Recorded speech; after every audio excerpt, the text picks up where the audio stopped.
Good morning बच्चों। Class BSc third year और BSc BEd 4 year के लिए ऑर्गेनिक केमिस्ट्री का हमारा टॉपिक हेटेरोसाइक्लिक कंपाउंड, जिसके पार्ट नंबर 23 की हम बात करने जा रहे हैं। और हम कर रहे थे इंडोल। इंडोल एक 5 मेंबर्ड रिंग का संयुक्त सदस्य है, जिसका नाम बेंजोपिरोल भी हो सकता है, बेंजेजोल भी हो सकता है।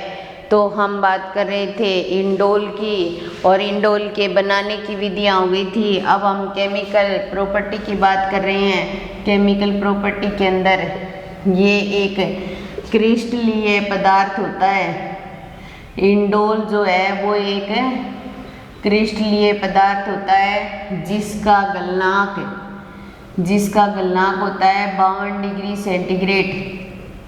जिसका गलनांक होता है 52 डिग्री सेंटीग्रेड टेम्परेचर। बस फिजिकल प्रॉपर्टी की तो बात इतनी है, और कोई ख़ास फिजिकल प्रॉपर्टी नहीं है इसकी। बस क्रिस्टलीय पदार्थ होता है और गलनांक 52 डिग्री होता है। हम केमिकल प्रॉपर्टी की बात कर रहे हैं, और केमिकल प्रॉपर्टी के अंदर हम केमिकल रिएक्शन करने जा रहे हैं। और केमिकल रिएक्शन जिसके अंदर पहली आती है रिडक्शन। क्या आती है भाई? रिडक्शन, अपचयन। तो इंडोल जो है उसका अलग अलग प्रकार से अपचयन कर सकते हैं हम। इसका अपचयन SN, स्टेनस और HCl की उपस्थिति में भी करवाएंगे। हम इसका अपचयन रानी निकल की प्रेजेंस में भी करवाएंगे। और हम इंडोल का अपचयन या हाइड्रोजनीकरण कह सकते हो आप, निकल धातु की प्रेजेंस में या निकल उत्प्रेरक की प्रेजेंस में भी करवाएंगे। तो हमें सभी से अलग अलग प्रकार के उत्पाद प्राप्त होते हैं। तो पहला इसी के अंदर इंडोल का अपचयन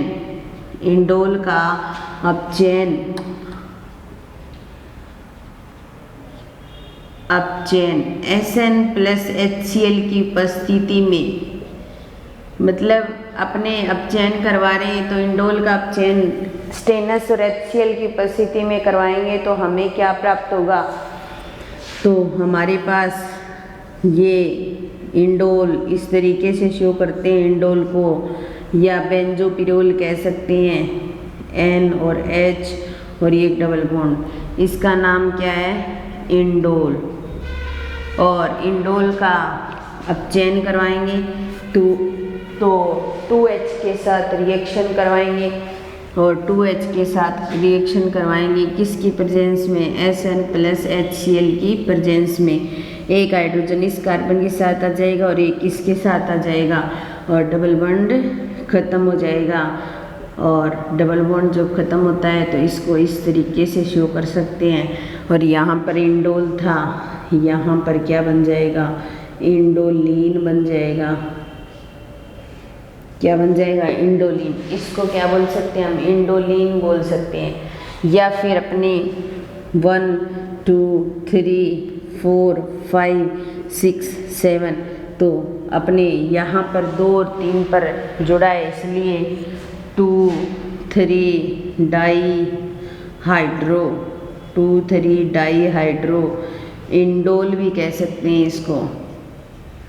इंडोलिन एक साधारण नाम हो गया। IPC के अकॉर्डिंग करें तो 2 नंबर 3 नंबर कार्बन पर हाइड्रोजन जुड़ रहा है, तो 2 3 डाईहाइड्रो इंडोल भी कह सकते हैं। तो ये था इंडोल का अपचयन SN प्लस HCl की उपस्थिति में। दूसरा अपचयन, यदि इंडोल का अपचयन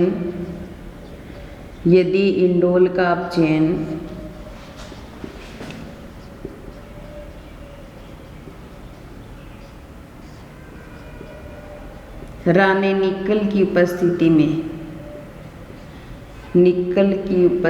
में, अगर इंडोल का अपचयन रानी निकल की उपस्थिति में करवाएं तो सबसे पहले हम अपचयन करवाने के लिए हाइड्रोजन के साथ रिएक्शन करवाएंगे, तो हमें वही उसी तरीके से इंडोलिन प्राप्त हो जाएगी। तो ये ले ली इंडोल, N और H। सबसे पहले H2 के साथ रिएक्शन करवा रहे हैं हम रानी निकल की प्रेजेंस में। किसकी प्रेजेंस में? रानी निकल की प्रेजेंस में। एक हाइड्रोजन यहाँ जुड़ जाएगा और एक हाइड्रोजन यहाँ जुड़ जाएगा।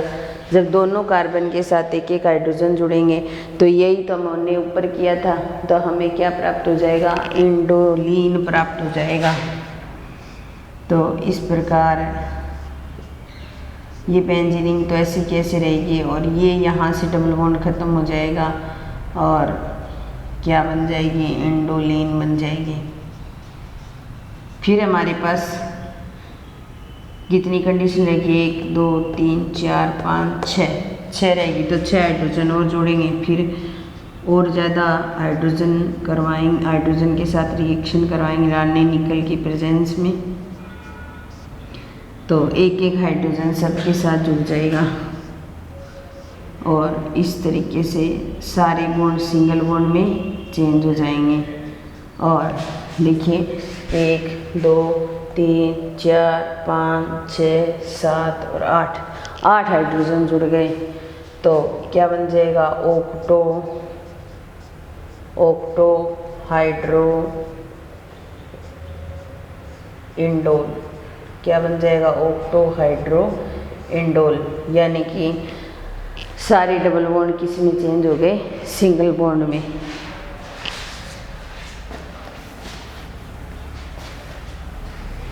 तो ये 2 प्रकार से चयन करवाया हमने, 2 प्रकार से रानी निकल की उपस्थिति में और दूसरा हमने SN और HCl की उपस्थिति में।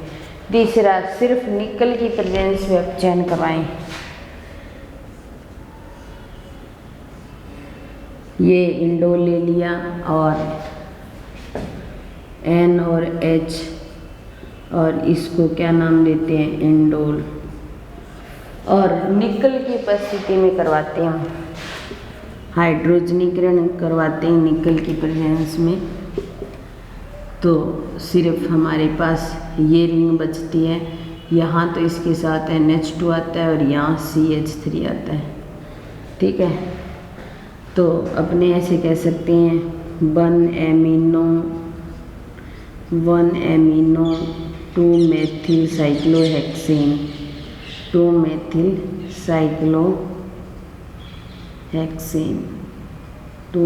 साइक्लोहेक्सेन। तो इस तरीके से ये 3 प्रकार का अपचयन था।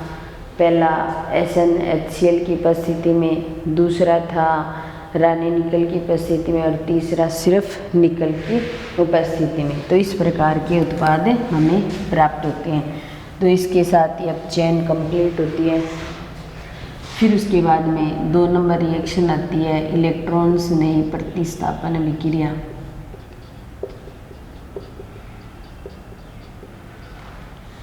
इलेक्ट्रॉन्स नहीं प्रतिस्थापन अभिक्रिया। तो अगर हम इंडोल के साथ इलेक्ट्रॉन्स नहीं प्रतिस्थापन करवाएं या हम में से कहें कि इंडोल के साथ इलेक्ट्रॉन्स नहीं की रिएक्शन करवाएं, तो ये इंडोल की स्ट्रक्चर इस तरीके से होती है। ठीक है, और इसके साथ इलेक्ट्रॉन्स नहीं प्रतिस्थापन मतलब इलेक्ट्रॉन्स नहीं का आक्रमण होगा। तो ये 1 नंबर 2 नंबर कंडीशन 3 4 5 6 और 7। तो इसमें आने वाला इलेक्ट्रॉन 2 और 3 और 6 इस पे या इस पे जुड़ सकता है। ठीक है, लेकिन ज़्यादातर क्या होता है 3 नंबर कंडीशन पर जुड़ता है, क्योंकि हम इसके अनादि स्ट्रक्चर करते हैं, अलग अलग स्थिति के आधार पर इलेक्ट्रॉन्स नहीं का आक्रमण करवाते हैं। तो 2 नंबर और 6 नंबर पर जब अटैक करवाते हैं तो एक संरचना है स्थायी संरचना बन जाती है जो इसके एरोमेटिक षष्ठक को बिगाड़ देती है या एरोमेटिक षष्ठक को सही प्रकार से षष्ठक के गुण के अंदर नहीं रहने देती। लेकिन अगर 3 नंबर पर इलेक्ट्रॉन्स नहीं का अटैक करवाते हैं तो इसका एरोमेटिक षष्ठक कंप्लीट रहता है। इसलिए ज़्यादातर इलेक्ट्रॉन्स नहीं प्रतिस्थापन अभिक्रिया जो होंगी उसमें आने वाले इलेक्ट्रॉन्स नहीं 3 नंबर कंडीशन पर आकर जुड़ेगा। तो सबसे पहले तो हम इसकी अनुनादी स्ट्रक्चर की बात करते हैं। सबसे पहले अनुनादी स्ट्रक्चर के अकॉर्डिंग कि 2 और 3 और 6 नंबर पर नेगेटिव चार्ज किस प्रकार आता है। ये बात की हमने। ये हमारे पास लोन पेयर, ठीक है। सबसे पहले ये अपने इलेक्ट्रॉन यहाँ देता है और ये अपने इलेक्ट्रॉन यहाँ देगा, तो अगली कंडीशन हमें क्या प्राप्त हो जाएगी,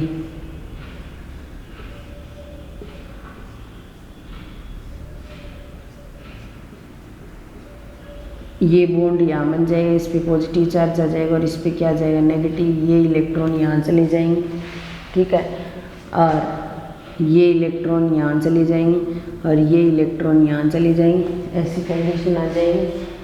ऐसी कंडीशन आने से अब देखिए 6 नंबर पर नेगेटिव चार्ज आ जाएगा,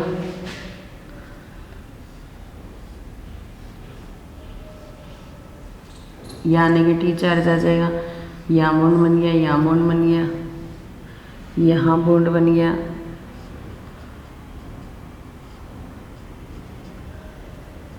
और यहाँ बॉन्ड बना हुआ है। अगली कंडीशन में ये इलेक्ट्रॉन यहाँ जाएंगे और ये इलेक्ट्रॉन यहाँ जाएंगे और ये इलेक्ट्रॉन कहाँ चले जाएंगे, यहाँ।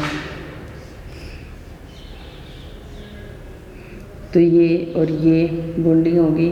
फिर उसके बाद में ये बॉन्डिंग, यहाँ बॉन्ड बन गया और NH पॉजिटिव चार्ज और ये नेगेटिव। तो देखिए या तो 3 नंबर कंडीशन पर नेगेटिव चार्ज है, या 6 नंबर कंडीशन पर चार्ज है, और या 2 नंबर कंडीशन पर। तो इसलिए आने वाला इलेक्ट्रॉन्स नहीं 2, 3 और 6 पर जुड़ेगा, ठीक है। लेकिन इसमें से सबसे स्टेबल प्रोडक्ट ये बनाएगा। क्यों बनाएगा? क्योंकि अगर 3 नंबर पर इलेक्ट्रॉन्स नहीं का अटैक कराएंगे तो कोई भी अनस्टेबल स्ट्रक्चर नहीं बनेगी, और 2 और 6 पर करवाएंगे तो एक अस्थायी संरचना बनेगी। क्या बनेगी? अस्थायी संरचना। तो वो भी हम करके देखेंगे, अलग अलग का अटैक करवा कर देखेंगे कि कहाँ पर क्या हो रहा है।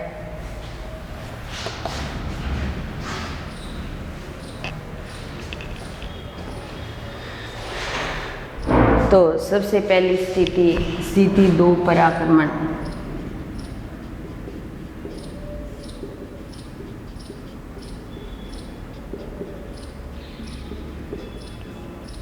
इलेक्ट्रॉन्स ने स्थिति 2 पर आक्रमण करेगा तो किस प्रकार की स्ट्रक्चर बनेगी? ये N और H, ये इसके लोन पे, ये यहाँ पर बॉन्ड। सबसे पहले इलेक्ट्रॉन्स नहीं का अटैक करवा रहे हैं। ये इलेक्ट्रॉन यहाँ ट्रांसफर होंगे, ठीक है, यहाँ ट्रांसफर होंगे।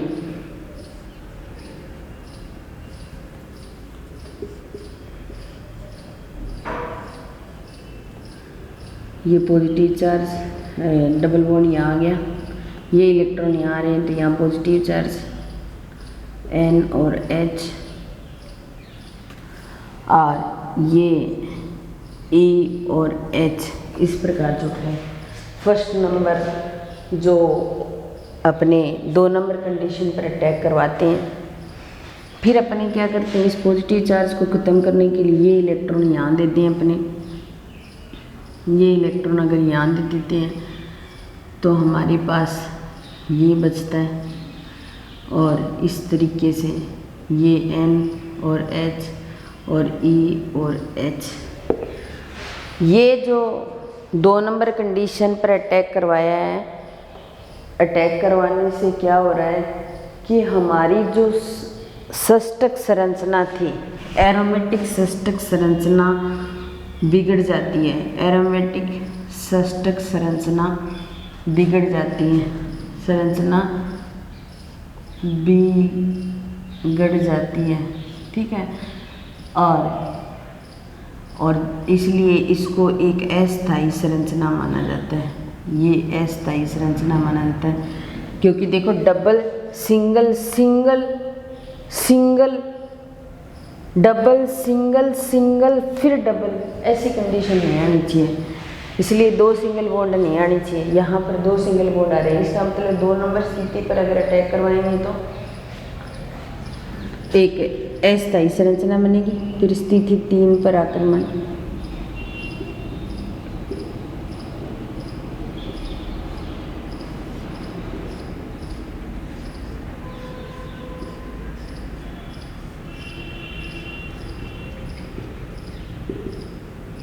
ये 1, 2 और 3 नंबर स्थिति ये है हमारे पास, और इस पर क्या करवाएंगे, अटैक करवाएंगे।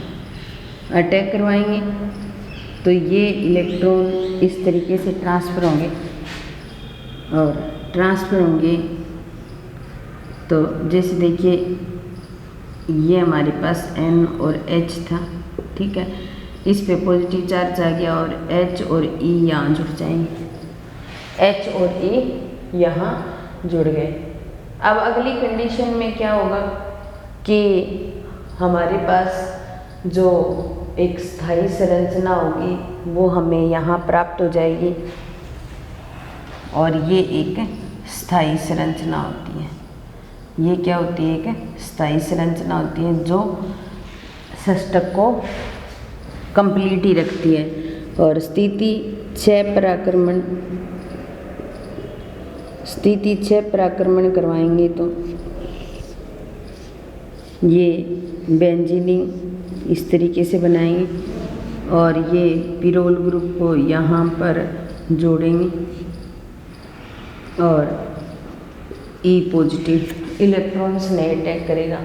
कहाँ करेगा, इस कार्बन पर करेगा, यानी कि 1, 2, 3, 4, 5 और 6 और 7, 6 नंबर कंडीशन पर करेगा। यानी कि ऐसे शो कर सकते हैं हम, ऐसे शो करेंगे तो बाकी चीज़ें तो वैसे की वैसे रहेंगी, ये बॉन्ड और H और E यहाँ जुड़ जाएंगे, और इस पर क्या आ जाएगा, पॉजिटिव चार्ज आ जाएगा, और N H और ये। अब क्या करेंगे, हमारे इस बॉन्ड को यहाँ भेज देंगे, यहाँ पॉजिटिव चार्ज आएगा, देख लेना, ये इस बॉन्ड को यहाँ भेजेंगे, तो यहाँ भेजेंगे तो ये पॉजिटिव चार्ज यहाँ इस कार्बन पर आ जाएगा, और इस कार्बन पर कभी नहीं आना चाहिए, H और E, ठीक है। और इस बॉन्ड को यहाँ भेजेंगे तो ये संरचना सेम ऐसी बन गई, इसमें यहाँ पॉजिटिव था, इसमें यहाँ, तो ये क्या है, अस्थायी संरचना। क्या है भाई, अस्थायी संरचना, जिसके अंदर षष्ठक कंप्लीट नहीं होता। इसलिए 2 और 6 नंबर पर तो किसी भी इलेक्ट्रॉन से नहीं का अटैक नहीं करवाएंगे, हम सिर्फ किस पर करवाएंगे, या तो 3 नंबर कंडीशन पर करवाएंगे या करवाएंगे नहीं। तो ज़्यादातर जो प्रोडक्ट होंगे इसके वो 3 नंबर वाली कंडीशन के बनेंगे। कौन से के, इसके 3 नंबर स्थिति, हर कोई आएगा इलेक्ट्रॉन से नहीं इस 3 नंबर स्थिति पर आकर के जुड़ेगा। तो ये थी इलेक्ट्रॉन से नहीं प्रतिस्थापन अभिक्रिया। अब इलेक्ट्रॉन से नहीं प्रतिस्थापन की अभिक्रिया के अंदर बहुत सारी रिएक्शन आती हैं, ये हम 3 नंबर पर कैसे जोड़ेंगे वो हम नेक्स्ट क्लास के अंदर करेंगे। धन्यवाद।